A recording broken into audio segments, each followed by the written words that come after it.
Hi everyone, we're back again today for another Sunday school lesson. Welcome here to our kitchen. I'd like to have you come in person and have something to eat with me, but for right now, you're just getting this little glimpse of our kitchen. Let me run down kind of what we do here at the beginning of Sunday school, and I'm going to throw out questions and I'm going to call on you guys for answers.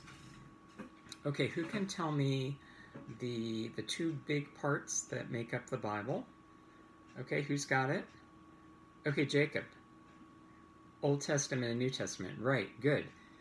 And if I were looking for stories about the life of Jesus, would I look in the Old Testament or the New Testament? Phineas? New Testament, yes. Okay, and now who can tell me the names of the first four books in the New Testament? Okay, a little bit tricky. Natalie.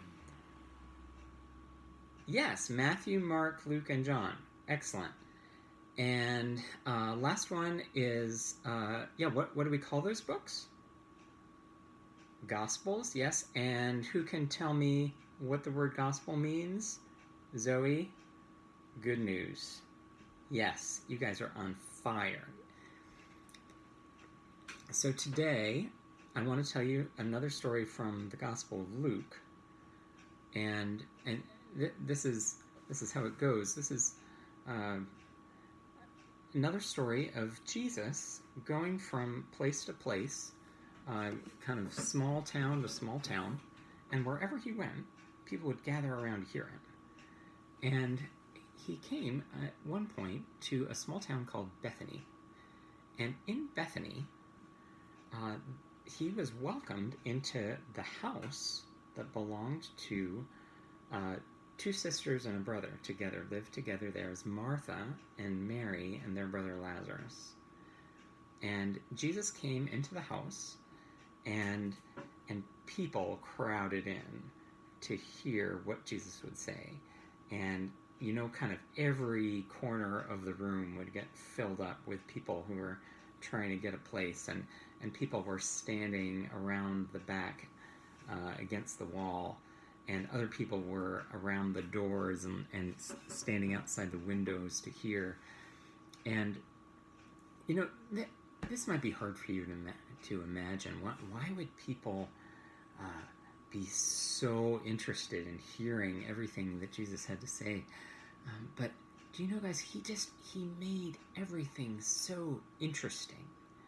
And he talked about the most important things in the world, but the way he talked about them, he told stories, and he had a way of whatever he said went right to the heart. He knew what to say to you to communicate important things in a way that you could hear.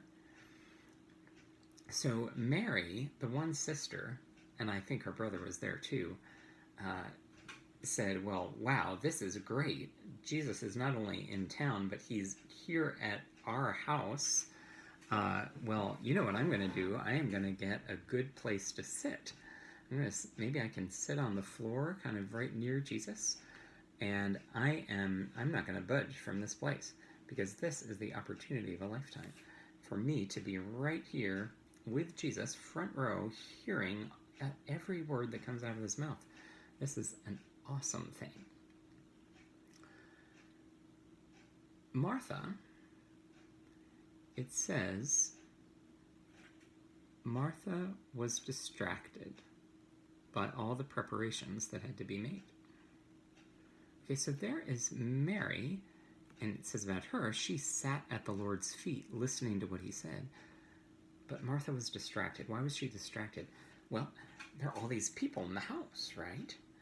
And surely they're going to get hungry. And especially Jesus. Jesus is in the house. Jesus is her guest. And she really wanted to be able to make a nice dinner for Jesus. And there are all these people, and things are happening all around. And Martha, she was going a little nuts. I think she had the idea, and it was an idea that that began, and then it just grew. She wanted things to be nice. She wanted it to be just right. And she had ideas of all the different things she wanted to serve Jesus. She had this picture, and she wanted to make it happen the way she imagined. She was kind of taken up with this picture of what she was going to do, and she was kind of in love with this picture. She so wanted to make it happen the way she imagined it. But Mary did not have the same idea. That was Martha's idea, that Martha was so invested in, it was her heart desire. But for Mary, it was like, no, I want to sit right here and listen to Jesus. Why would I do anything other than that? This is the opportunity of a lifetime for me to be here with Jesus. She didn't understand what Martha was about at all. Now, I imagine that this is what it would have looked like. That the Bible doesn't give us all these details, but certainly Martha was getting angry with Mary. And why was she getting angry? She was getting angry because there was a lot of work that needed to be done in order to make Martha's picture come true. And she wanted Mary to come and help her, didn't she? So I imagine this is the way it would have looked at first, right? Mary is there at Jesus' feet, and Martha is kind of sticking her head out from the kitchen, and she's trying to get Mary's attention, right? She doesn't want to say it out loud. She doesn't want to be too obvious about it, but she's gesturing. She's saying, really, we're kind of saying, Mary, really? Really? Why aren't you coming to help? This is crazy. Get in here. And she's getting more and more annoyed with her sister Mary. You can use your imagination a little bit. Maybe at some point she brings Jesus a glass of water, right? Jesus, wouldn't you like this water? And while she's there, she kind of kicks her sister, right? And says, you'd better come along with me. But you know what? This is interesting. I think it started that Martha was mad at Mary, but it went on from there. It went on from there, and Mary was not the only one that Martha became angry with. Do you know who else she was angry with?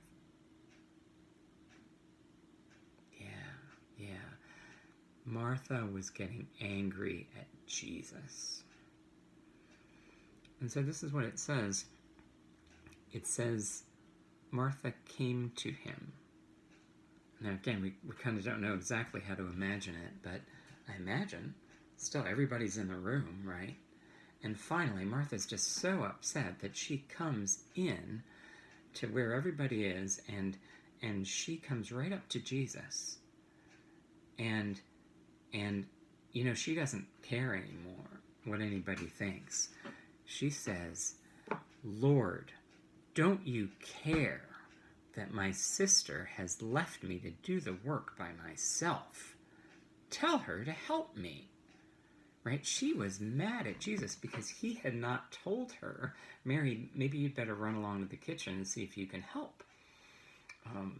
That's what Martha was expecting him to do. That's what she wanted him to do, and he wasn't doing it. Now, you guys, I wonder if this isn't a little bit like us. Sometimes you and I, we too can have a big idea of what we really want to make happen. And then things get frustrating, right? And it's not happening the way we want it to. And we're trying to still make it work. We're trying to make it turn out the way we had hoped. And it's not coming together, right? And then, do you know what happens sometimes? Sometimes then you and I, we get angry with God. We get angry with Jesus. It's like, Jesus, this isn't happening and you're not helping. I want you to make this happen for me. But just like Martha's idea of what was important to do that day was not Mary's, do you know what? It wasn't Jesus's idea either of what was important that day. This is what Jesus said to Martha. He says, Martha, Martha. And I think I want you to hear it. It's really very kind and loving, the way he talks to her. It's tender, if you know what I mean. He says, Martha, Martha. And I imagine he kind of puts his hand on her shoulder. He looks at her and he says, you are worried and upset about many things, but only one thing is needed. Mary has chosen what is better, and it will not be taken away from her. What do you think of that?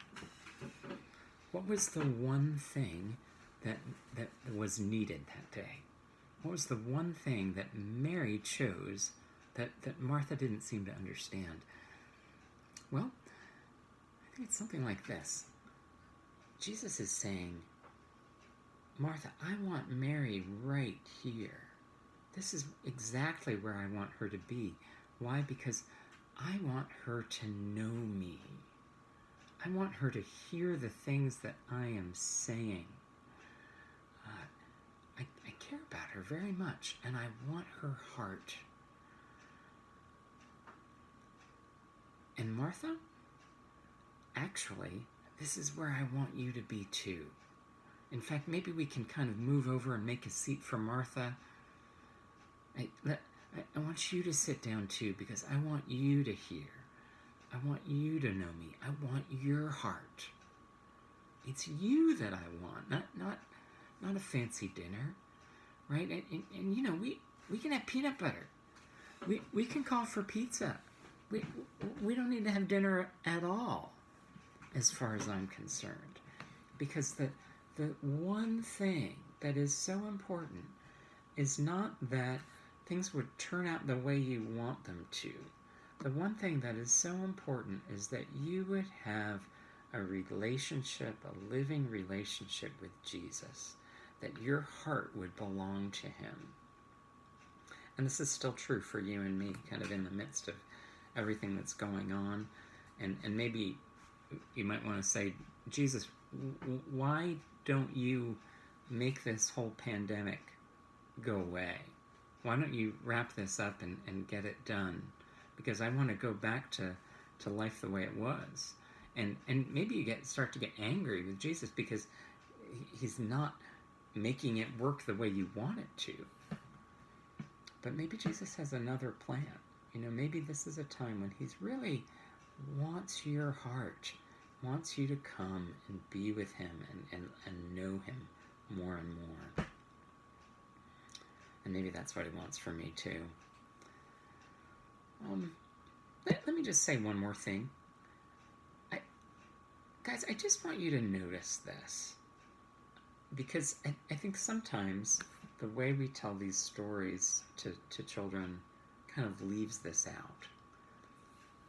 I want you to notice that women are really a very important part of the community that gathered around Jesus, of people who were his friends, people who were his followers, his disciples, and who loved him.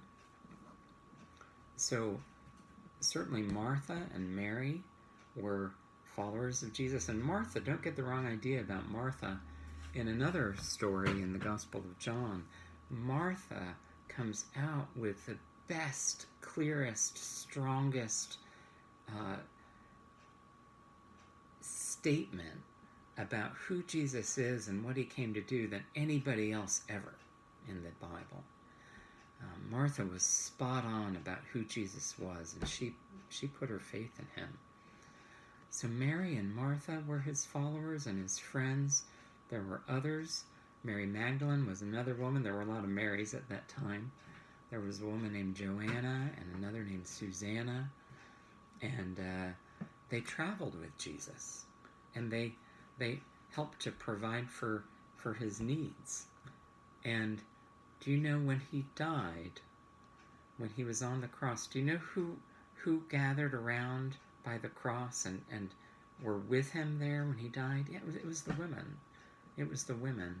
The men, by and large, had run away and were hiding. And when he rose from the dead on Easter morning, do you know who the first ones were who saw him? It was the women. It was Mary Magdalene who saw him, and her friends who went with her to the tomb were the first ones to know that he was alive. So I want you to know, right, that boys and girls alike, Jesus wants your heart, and nobody is more important than anybody else. And Jesus has special work to do for some people that's different from others, but he really invites everybody to be a part of his family. Okay, and that's for each of you. All right, you guys, I'm so glad to get to talk with you during this time. Take good care of yourselves. Love your mom and dad. Love your brothers and sisters. Hope to see you later.